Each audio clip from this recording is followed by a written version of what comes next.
যে সকল বিডিআর সদস্যের সাজার মেয়াদ ২০০৯ সালে পিলখানার বিডিআর হত্যাকাণ্ডের বিচার এবং চাকরিচ্যুতদের পুনর্বহাল সহ ৩ দফা দাবিতে ঝিনাইদহে মানববন্ধন কর্মসূচি পালিত হয়েছে। শহরের পায়রা চত্বরে বিপিআর কল্যাণ পরিষদ ঝিনাইদহ শাখার পক্ষ থেকে কর্মসূচির আয়োজন করা হয়।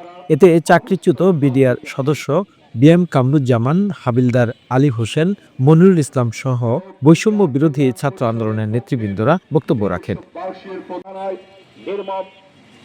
সে সময় বক্তারা ২০০৯ সালে ৫৭ জন সেনা কর্মকর্তা সহ ৭৪ জনকে হত্যার সুষ্ঠু তদন্ত, অন্যায়ভাবে চাকরিচ্যুত সদস্যদের চাকরির সকল সুযোগ সুবিধা সহ পুনরায় চাকরিতে পুনর্বহাল ও ৩ দফা দাবি তুলে ধরেন। The news Bangladesh desk report.